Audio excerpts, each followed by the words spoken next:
Good morning and welcome to Legacy Planning with local attorney Steve Waltar. Legacy Planning is committed to helping you provide personalized and compassionate estate planning to help you organize and transfer your estate smoothly with minimal taxes, costs, and hassles.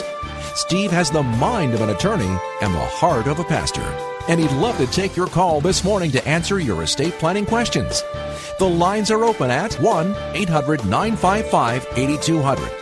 That's 800-955-8200. Now, here's your host of Legacy Planning, Steve Waltar.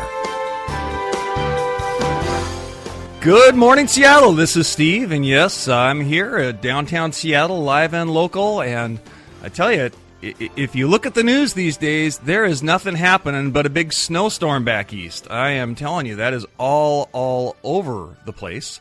And my wife and I, we are very thrilled that our daughter got done with her trip back east last weekend, because I think she'd have been stranded there. So that's a big story, but it's not the only thing going on. I know that most of us are kind of bummed the Seahawks didn't pull it out this time. So a little rebuilding. I'm not wearing my Seahawk jersey today. But there's lots of good things happening. And in fact, for me in my realm of estate planning, this is a big week because we are actually doing seminars. You may have heard some of our ads. We're giving seminars this week. You know, my passion for estate planning has been building over decades. And what I'm giving is a seminar on why most estate plans don't work. Yeah, why most estate plans, why most wills and trusts don't work. And most importantly, what to do about that.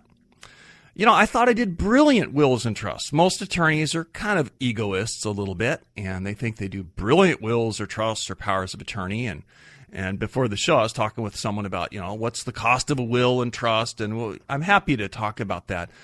But what I was learning is, I've done this for 20 years, and even the wills and trusts that I did 20 years ago, I've been around long enough that people have actually died. When I give a seminar, I usually say, how many people in the room are never going to die? And there's a few that raise their hands. And yes, those of us that are Christians, we believe we live forever. But you know what? We have to pass through death. And because I've been around a long time, I have seen when wills and trusts did not work the way I had intended. And why could that happen? Well, let me tell you what happens commonly. I think we all know, what if the kids blow through the estate? Large estates are blown on average in 18 months. I'm talking hundreds of thousands and millions of dollars. But even really simple estates, people buy a car within a couple of days, people blow through the money. But what if the kids go through a divorce? Think that would cause things to go sideways? Yeah. But one of the big things that I talk about at the seminar is what if one dies and the spouse remarries? Ever seen that happen? You ever seen what happens? I think sometimes we guys, we need help, right? Well, that can blow up an entire plan. All of a sudden it goes to the new spouse and the children are cut out of the loop. And that is not what most people intend. Legacy planning, this show and really my entire practice is built to try to avoid a lot of these modern problems. Running out of money before you die. Having the state put a lien on the home. Having a remarriage blow up the entire estate plan. Those are not very good things. So I think we all need to plan, and we have a couple of seminars this week, and we still have openings for our Thursday seminar. And also, probably the best one is Friday at the Bellevue Sheraton. So if you want to register for our seminars, you just go to our website, and that is waltar.com. So that's www.waltar is WALTAR.com. And you can actually sign up. And that's a good way to register for any of the events. So for today's shows, got a couple of things. Last week, I got an email about someone who says, look, I'm not married, or I am married, but I don't have children. And do I need to plan? How do I plan? What's better for me, a will or trust? And, we may deal with that later. I got a question about someone who says, well, how do you get your parents? Not just yourself, but how do you get your parents? They are more likely to die before you. How do you get them to talk about this important stuff? What if they don't want to talk about it? What is the impact if they do nothing? I think sometimes people don't understand. But I think we may cover those after a break. That's fine. You should know our number here in case you do want to call. And the number today is 1-800-955-8200. That's 955-8200. But for today, to start off, I'm going to introduce a gentleman I've known for a number of years named Tom Helbling. And Tom, I've known him for a number of years from Rotary. He and I are the Bellevue Breakfast Rotary Club, the best darn club in the world, as we often say. And I've known him. In fact, our families both lived in Richland for a time. So, but this isn't about nuclear engineering and nuclear power and that whole crisis. It's about estate planning in life. So, Tom, I'll let him tell his own story. But, you know, like a lot of people, he had some children, did a will early on. Things in life changed, and I want to hear some of the stories and how that has impacted him and his calling and his faith and what he wants to have set up. So, I want to thank you for coming to the show today. Well, thank you, Steve. I greatly appreciate it. Appreciate the opportunity and hope our discussion will be beneficial to all who are out there in the audience today. I think it will. It's just people talking. This show is about talking about life happens and life needs and how estate planning is an important part of that. So let's kind of go back early on. I mean, when did you and your wife decide, gosh, it may be time to get a will? Well, Steve, that was probably after our two young children were born, and we came to the conclusion that if something were to happen to us, that we better have a plan in place that would take care of the children, take care of identify individuals who would be taking care of our children, provide financial resources to them, and provide financial resources ultimately for their education so that they could prepare themselves for success in life. Well, it's very logical. Of course, I'm in that world. But why do you suppose so many people don't even do a will?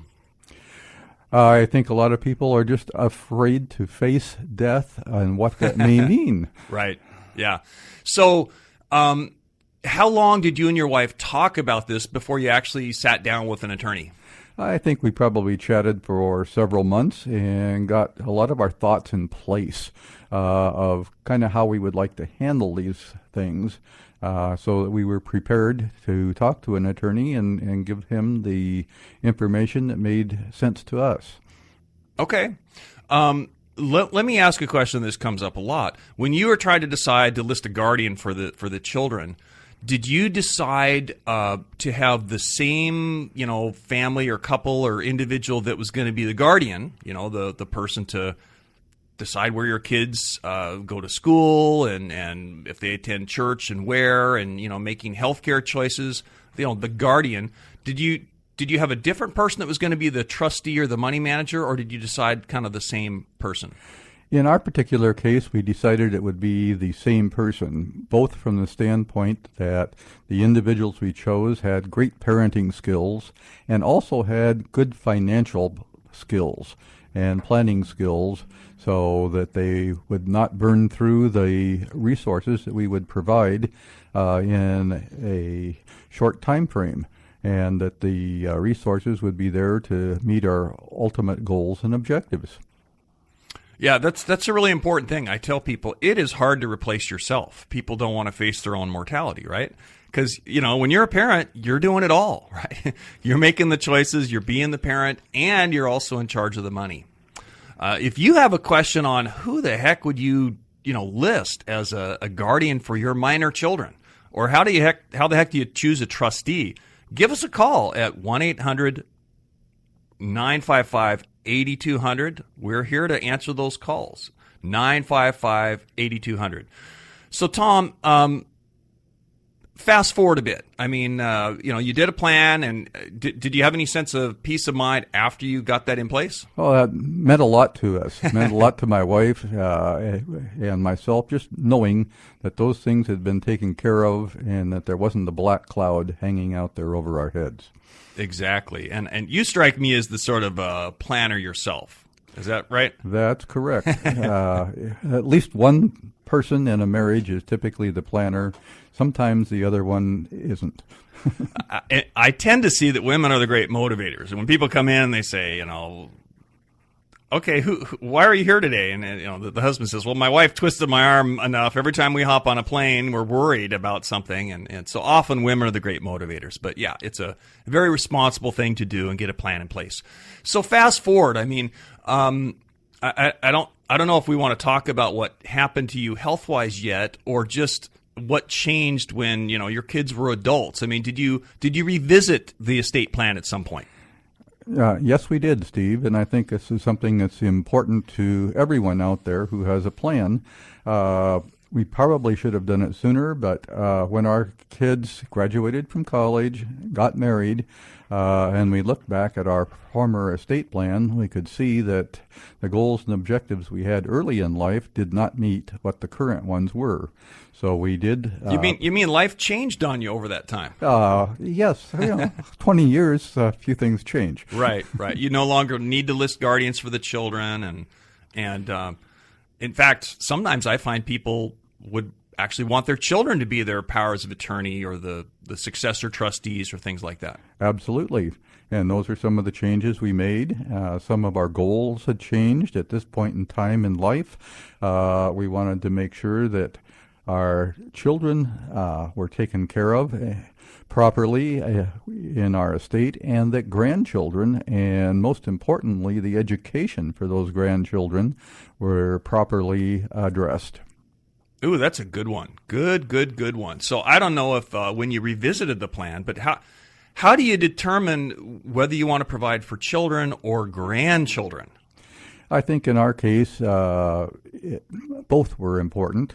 The children were newly married and needed to get their feet on the ground, and obviously, like many families, needed to start to save for education and had different priorities in their lives. And we felt, again, it was very important that the grandchildren have a good education, since that's probably one of the best investments in life that can be made, is the gift that keeps on giving.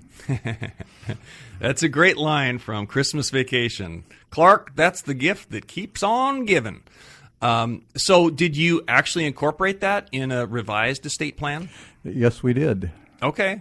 And was this even before you kind of had your health crisis and issues? This this was before that time. Okay. So you got to the point that the kids were adults. You kind of thought about, my gosh, it's probably time to review the estate plan. Did anything lead up to that change, or was just your good planning nature? I think it was a guilt trip. We started looking at the prior estate plan and said, oh boy, this does not meet the needs that we have today, and we've been remiss in doing this. So the guilt got to us, and we took the appropriate steps. That might be a good time to kind of talk about just we're motivated by love and fear, right? So is fear and guilt, are they kind of interwound, do you think? Absolutely. Yeah. I mean, how do people know if their estate plan is, legal, right? Unless you review it, and does it actually meet with your current needs? Correct. And I think the thing that is important for many of the audience out there is we may think it meets their current needs, but as non-legal background individuals as we are, we don't know whether the legal aspects of the estate plan are current or not current, and whether they need to be updated or not. So getting out there and having the appropriate professionals review that, I think, is also a very important thing to do. Thank you for that. And welcome to my world. So you kind of did a basic plan. Later on in life, you realized, gosh, circumstances have changed, life's changed, sometimes the assets have changed, and you decided that you wanted to update the plan. So we're going to take a little break here, but after the break, we're going to hear about what happened with your health and how that did a few more things. So what I want you to do is think about out there, do you have an estate plan? Is it in order? Do you need a will? Do you need a trust? After the break, we're going to talk about how life can change and how to make sure you meet that need.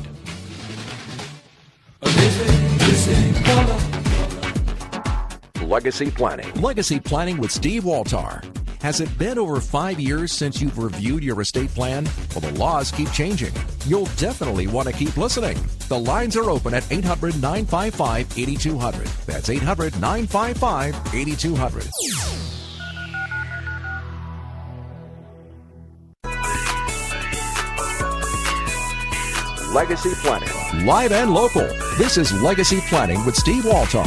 Wondering if you really have complete, up-to-date estate plans? Call Steve right now at 800-955-8200. That's 800-955-8200. Well, we're back, and yes, we're live and local. This is Steve Waltar with Legacy Planning. I'm here with Tom Helbling, and we're just talking about life. We're talking about estate planning. It was interesting. During the break, we had someone call in, but they said they just wanted to listen. So by all means, listen in. And I just learned that you can actually go to KGNW.com and you can listen via the web.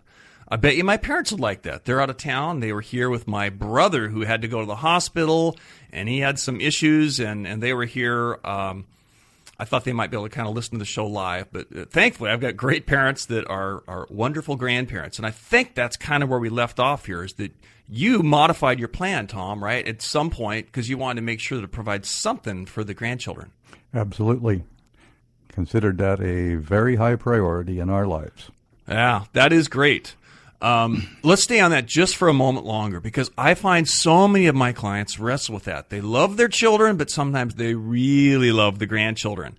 What is the concern that how did you think through, gosh, do I give to my children and trust them to provide for the grandchildren versus, maybe I should actually allocate something. I should really make sure there is something for the grandchildren.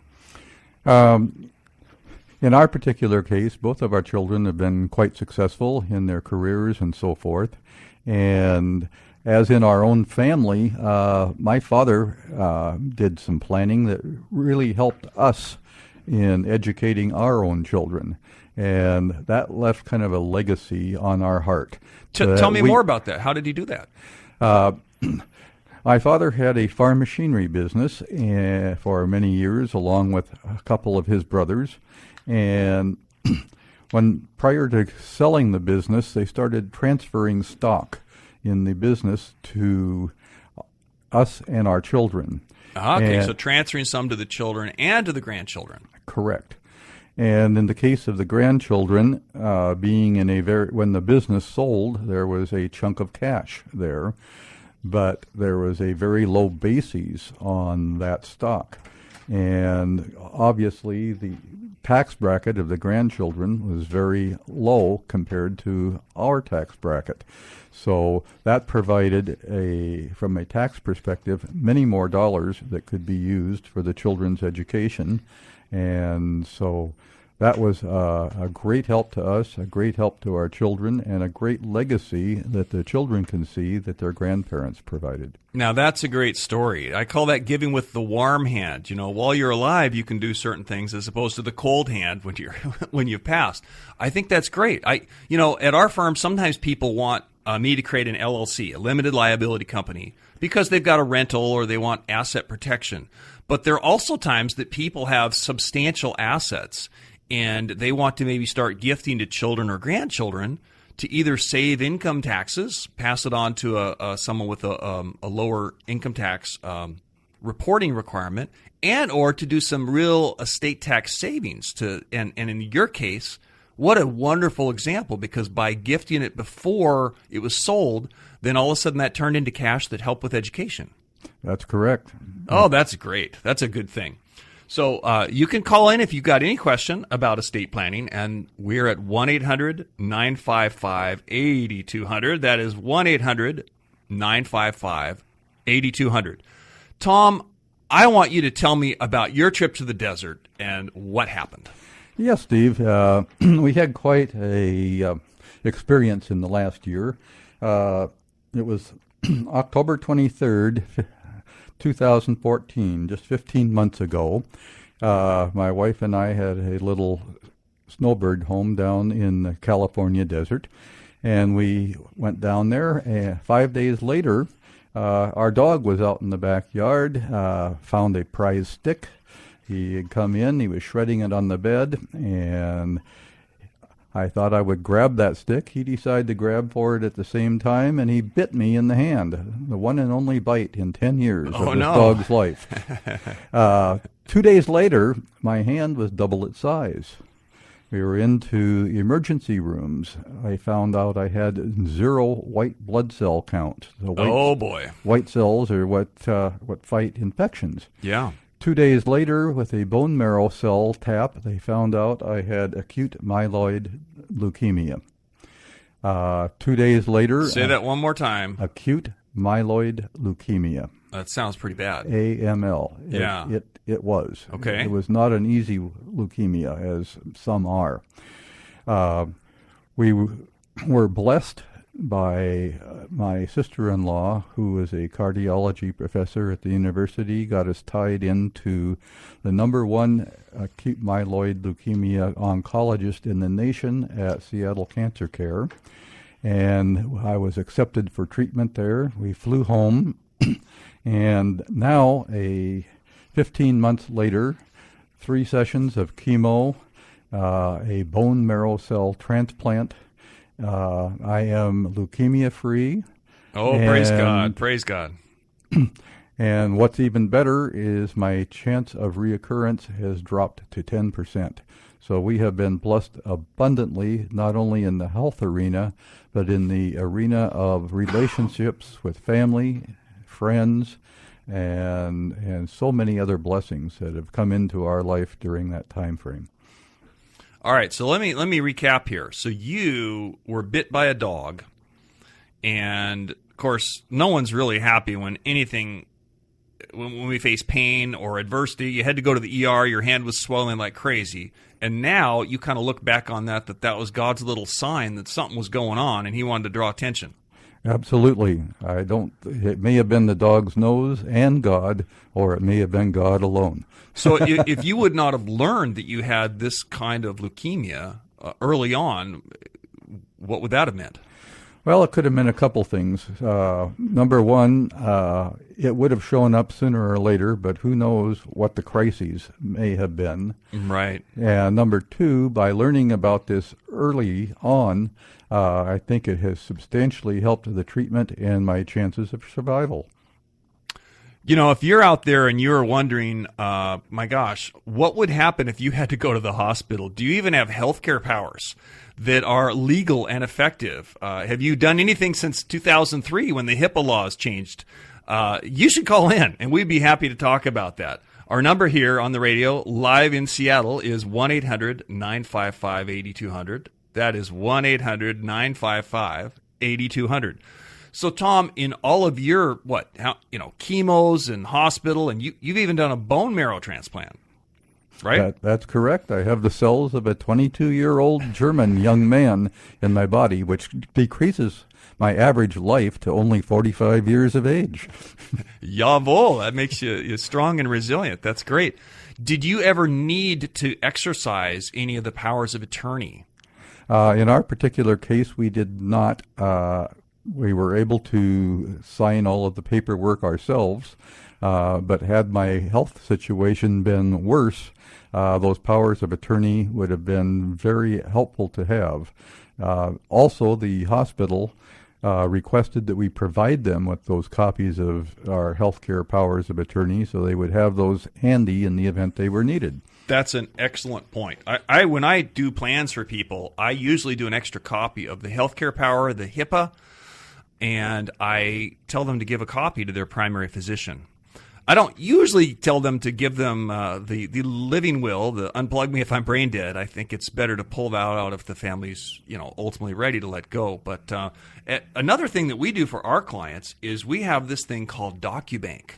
I have lots of clients that have a place down in the sun like you, and or clients that travel the world, and people don't generally travel with their healthcare powers of attorney. So I have in my wallet something called DocuBank, and it lists my wife's name and her cell phone as well as our home phone. So, and it's kind of got this little symbol of, my emergency medical contact and directives. And then there's even a toll-free number. And if I'm in or outside of the U.S., if someone gets a hold of this card, they can put a PIN number in, and and then this company, DocuBank, out of Philadelphia, they will fax to any hospital in the world my healthcare power of attorney. And that lists who's my first agent, who's my second agent. So it's really nice to have this sort of thing ready. Well, you had all your documents ready and you went through all this treatment. What helped you get through this thing? It's family and friends really helped us get through it, as well as our faith. Family and friends came alongside of us. They got us tied into the right healthcare providers, and they came along and provided transportation and meals and friendship and encouragement. But really, number one was our relationship with the Lord and what He had to say to us through this. And the Lord kind of put on my mind that, Tom, I have a perfect plan for your life. And this is part of that perfect plan. And if you look backwards at your life, can you see how I have worked in your life? And wasn't that good? So in the future, this is part of the perfect plan, and I'm going to use this situation to give you the opportunity, Tom, to work for me and make a difference in other people's lives. Oh, I like that. And I think later on in the show, maybe we'll get into how your life has changed, maybe your focus. As we had breakfast this morning here in Seattle, right across from Safeco Field there, Jimmy's on First. That was kind of fun. We were mentioning that we both read some devotional called Jesus Calling, and one of the things that was in today's is it says, your weakness and woundedness are the openings through which the light of the knowledge of my glory shines forth, mine being, God. Have you seen that through the struggles and through the conflicts of your life and through maybe some lows that you're actually able to minister more and help other people? Absolutely. We consider some of those lows and struggles as training grounds where the Lord has trained us through these situations to better come alongside other individuals that are going through similar circumstances or tough circumstances, come alongside them and help them through those struggles. Well, that's good. We're going to take a break here, and I think after the break, we're going to deal with a call about parents. How can you talk about they and their needs if they're not ready to talk? It's important stuff. So we'll be right back with Legacy Planning.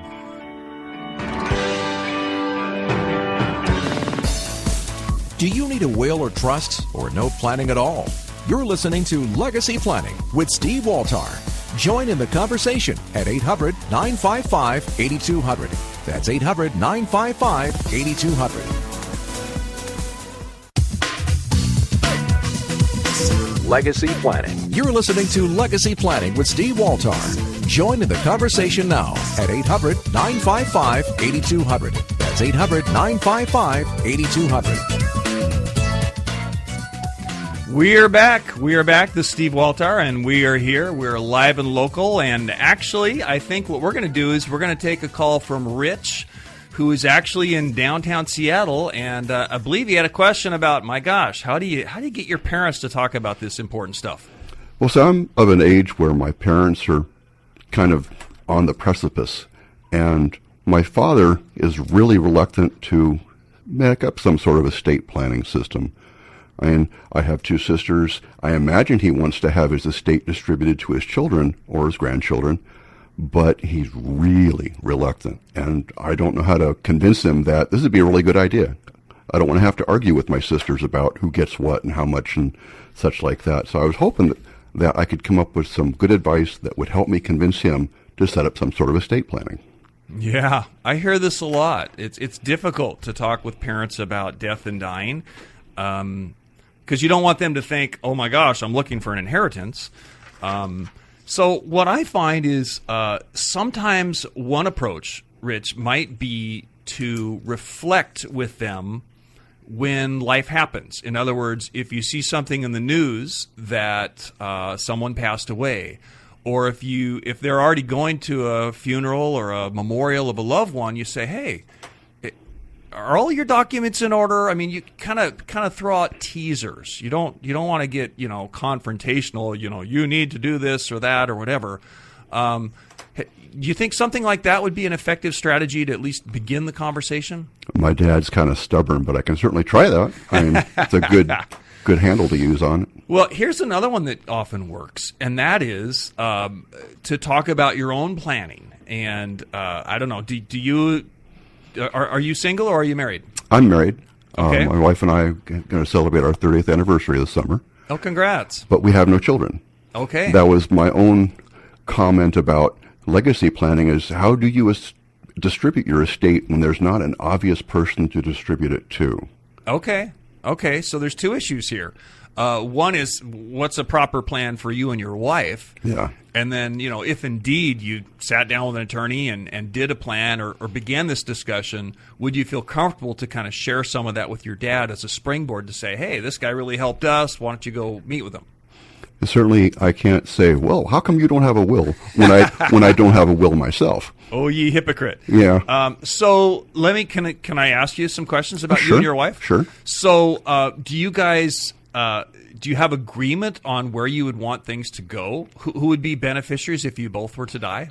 We're kind of fleshing out an idea of percentages of our estate to be distributed to our family members, and then the subsequent next generation family members. And then there's a little bit left over. I'm looking at some of my friends that maybe don't have as much money as I do, that I could give them something and they could have a party with my name on it. Something to the idea that, we're going to distribute up this list of people, and we're still fiddling around with percentages that we might want to give them. But after that, there's a little bit of money left over. We're trying to think of what charity we would like to support in our estate. Wow, this is loaded. Percentages, charities, people, a little bit of fun. If you are out there and you're like, my gosh, we don't have children, how do we choose to plan? You can feel free to call us at 1-800-955-8200. That's 1-800-955-8200. And you might also be one saying, my gosh, we have children, but there's nothing as unequal as the equal treatment of unequals. That's another reason to call. I think sometimes whether Tom and I were talking before about children and grandchildren, those are things that I help people wrestle with. So, Rich, what about, do you have any concern? Let's say you come up with a plan or a percentage. You list these things out.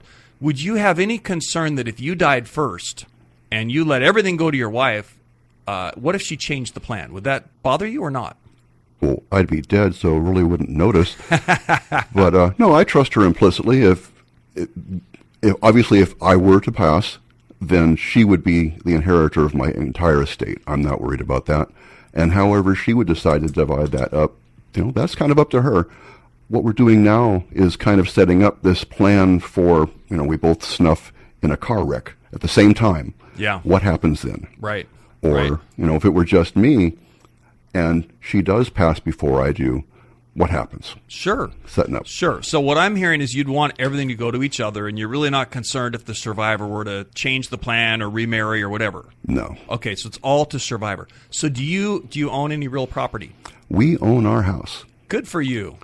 We have a bit of insurance, and not insurance, but retirement savings. My other radio show that we listen to in the morning, they've got my money to retire with. Okay. But, it's not an unsizable estate. Yeah. Well, so who do you have listed as the beneficiary on your retirement funds? So I have, again, obviously everything would go to my wife if I were to die. Okay. I have an annuity, which if she were to die first, it has this kind of percentage to some of my friends and relatives set up. The retirement... As the backup? So she's first and they're the contingent beneficiaries? Or is this a separate, it just lists those... So the way the annuity works is if both of us were to die before that fund had been exhausted, any remaining funds would be distributed according to the plan that I have set up with them. Right. Now, right. I don't think it's set up for both of us so that if I were to die first, my wife would continue getting that annuity. Okay. But the way it was set up now, and I don't know if she would be able to change that afterwards. Okay. Right now it's set up with a niece and a couple of nephews kind of thing. Again, percentages to people I think could use the money. Rich, this is really common. So it's like you don't have a will right now, correct? That's correct. Okay, but you have kind of miniature estate plans. You have retirement planning, annuities, insurance that pay to each other, and then you may have some listed backup beneficiaries. Maybe your wife lists you, and she has some backup beneficiaries. But since you have real property, do you have any understanding of what would happen if you were to die or she were to die without any documents in place? I think the word is intestate. That's what I know. That is the word. You know what it means? As an astrophysicist, I understand intestate. It means when you die without a plan, without a will, the government gets to be involved, and the lawyers get to take their share, and it seems kind of unpleasant outcome. Yeah, intestacy is just Latin for big attorney fees. Well, no, I'm kind of joking. Yeah, if you die without a will, the state, the government, in a sense, has a will for you. And as long as it's community property, it really would go to the spouse. But the way it goes is a little different than you might think. You know, I often, at seminars, I'll explain this. Husband and wife are on the deed to the home. But when, I don't know who to bump off first. If your wife were to die first, you couldn't sell the home. You couldn't refinance the home. You could not do anything until you went to court and did an intestate probate. Now, how long does that kind of situation take? Is it a couple of months? Is it a couple of years? Yeah, it's a good question. It's kind of a bare minimum of 4 months, but I would say 6 to 12 months is pretty common. In fact, this week in planning, I had someone who came in, and his mom passed, and he knew that he would need to go through a legal process because she died without a will. Well, lo and behold, I learned during the process that the house was in Dad's name, and Dad died 9 years prior. So ultimately, we're going to need to probate Dad's estate, intestate probate. He died 9 years ago, and Mom's estate. And so, you know, that's kind of expensive. You've got to go through court processes for two spouses. And clearly, in your case, you wouldn't want that to happen, right? If you could do some documents that say, hey, I want it all to go to the survivor rather rapidly. That's a fact. Okay. Well, that is handleable. So I think a lot of people wrestle who gets what when we both die. And especially for married folks that have no children, you can sign something called a community property agreement. It's unique to Washington State. You can't buy it at Home Office Depot. You can't buy a little legal form. So, you know, sometimes people come to me and they say, Steve, why should I pay, $1,000, $2,000, $3,000? Why should I come see an attorney and do all this fancy planning? Can't I just go to the internet? Can't I just get a form online? And, you know, the concern is you don't know what you don't know.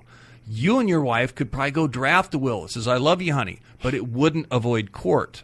I think you're a good candidate to do a community property agreement that says, hey, I love you, honey. Everything I have is ours. When one of us dies, it should just all go to the survivor with no court. Now, would that be kind of the default that the government applies to an intestate estate? Or are there other rules? Well, that's a little technical, but it depends on if the assets are community or separate. You were mentioning your parents. So your inheritance, if you're to receive something from your parents, that is your separate property, unless you commingle it and make it a community or something like that. So when you die, they have different rules for community property than they do from separate property. So if you die without a will, your separate property, if you have no children, then a portion goes to your spouse, but a portion goes to your relatives. And that could be parents, brothers, sisters, nieces, nephews, that sort of a thing. Well, thank you for answering my questions. I mean, I'll probably come back to you with that when I talk to my dad. You know, I think what I'm realizing here is, again, and I know this from my practice, there are people that are married and have no plan. There are people that have no children. There are people that have really large estates. All of us have different needs. I didn't even get to talk about incapacity planning with Rich. I think that when people are married, they at least need to have powers of attorney. That's something that Tom and I were talking about earlier. You went into the hospital, you had all these treatments, you had a bone marrow transplant. The doctors and the nurses, the hospitals had the powers of attorney that they needed to. Your wife could have made choices on your behalf. Is that right? That's correct, Steve. Yeah, but for a lot of people, they don't have those documents. And I think the last thing people want to have is a big mess when they they're in the hospital, and all of a sudden you have to go rushing to court, or people are battling over things. So we're going to take a break here. After the break, I want to make sure that we talk about what the heck is HIPAA. Do you have current healthcare powers? How do they work? Do you need a will or a trust? In fact, are you worried that when you give your money outright to the children, they're going to blow it? When we're back, we're going to talk about legacy planning.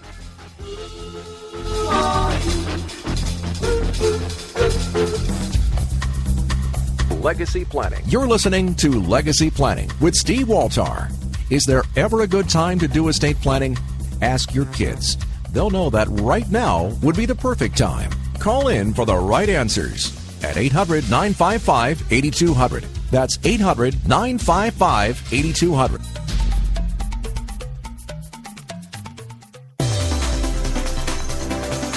Legacy Planning. This is Legacy Planning with Steve Waltar, committed to helping you with personalized and compassionate estate planning. The lines reopen for your call at 800-955-8200. That's 800-955-8200. We're back. This is Steve Waltar. We're here with Legacy Planning. Later this week, we're giving seminars. We hope we can help lots of you come to that. But right now, we've got on the line Ron from Paulsbo who's got a question. Ron, how are you? Great, Steve. Good morning. How are you? I'm doing very well. Good. Excellent show today. Thank you. So, yeah, appreciate it. Hey, two questions. One is, I've got a financial planner that I work with, and what is the relationships that happen there between our financial planner and a lawyer like yourself, or an advisor like yourself, and my family, and how does those relationships, the three-legged stool there, work? Because it's important for us that our financial planner is involved in all of this process for wills, estate planning, these things. Ron, that's an excellent question. That's really kind of why I have this show, because if your estate plan says, you want everything in trust for the children, and yet your financial planner is doing something totally different, those two plans can fight one another. So yeah. I think, does your estate planning attorney, did you talk with them about your assets and about the actual beneficiaries on, say, insurance or retirement funds? Did you disclose that sort of thing to your estate planning attorney? We're actually in the process of just doing this now. We've just had a very old, very simple plan in the past that it's 20-some-odd years old, and know now that we have to revisit this and kind of start all over. Well, that makes a lot of sense. We need to do this, but I just want to make sure that we're all on the same page, going in the same direction, and understanding that all of the needs of the plans that we've got fit, and that things don't conflict. Yeah, that's great. I think that's a good time. So you're one of the top, 70-80% to have a will, but kind of like Tom was saying earlier, life changes. And I would say when you come in, if you're to meet with me or something like that, I send out a questionnaire. In fact, if any of our listeners want a free confidential questionnaire, just call my office. The number for my office is 425-455-6788. That's 425-455-6788. And you could actually sign up for our seminars this week, or we could email a questionnaire. Sometimes people want a questionnaire to think about guardians and trustees and all that. But what I need, Ron, when I meet with someone is I want to spend my time during the consultation asking you and your wife about what's important to you, and tell me about the children, and tell me about, I don't want to ask, okay, which accounts do you have? But if you've organized some of that, then I can learn and ask questions about your assets and make sure that the plan I build is going to coordinate with your life insurance and your beneficiaries and your financial advisor, because the goal is that they don't fight one another, they support one another. Mm-hmm, yeah, that's good. Now, another question, if I can, Steve. So at those seasons in life where we still have younger children, my mother is still alive, doing well, but at 83, 84 years old, we've done a very good job of estate planning for her estate. And being her estate's fairly substantial, and between my three brothers and myself, there's going to be a nice or just it's a wonderful blessing for the inheritance that we're going to get. So I look at timing now for this, and let's say we go in now, we do estate planning, and then that, Lord willing, another 5 or 10 years that my mother is around, but at that point, upon her death, then things would change pretty dramatically there. So is it you make a plan now, and then you turn around again in another 3 or 4 or 5 years, and you change it again because upon the death of your parent or whomever may you receive an inheritance from. So how does, just looking at that, a timetable and how all that works, what are your recommendations or thoughts there?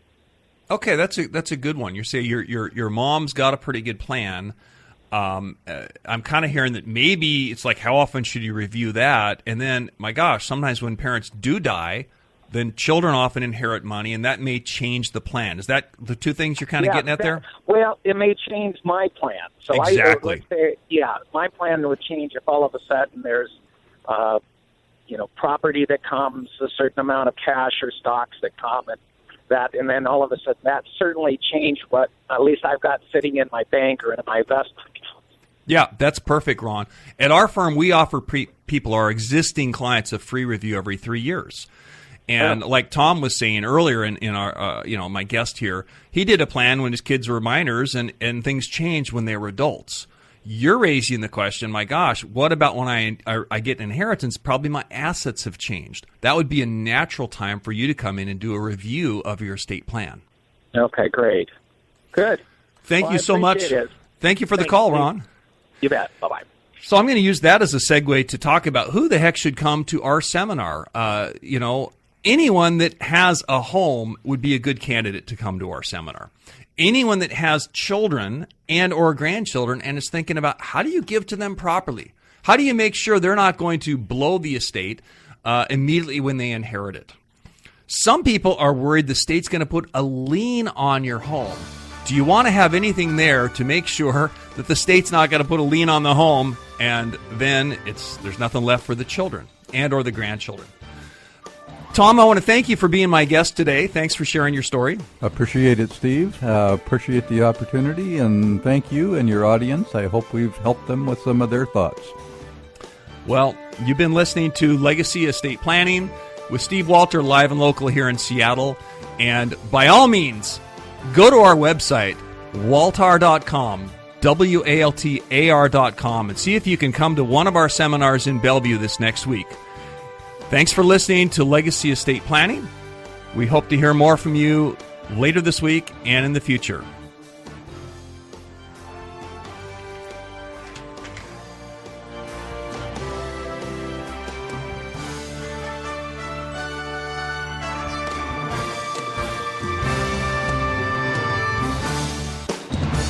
You've been listening to Legacy Planning with local attorney Steve Waltar. If you have questions about what you heard on today's show or estate planning in general, be sure to call Steve's office in Bellevue to schedule your free no-obligation consultation. Call Steve at 425-455-6788. That's 425-455-6788. And remember, you can always listen to today's or previous programs by going to waltar.com. That's WALTAR.com. Have a wonderful rest of your weekend, and be sure to join us again next Saturday morning from 8 till 9, right here on 820 AM KGNW.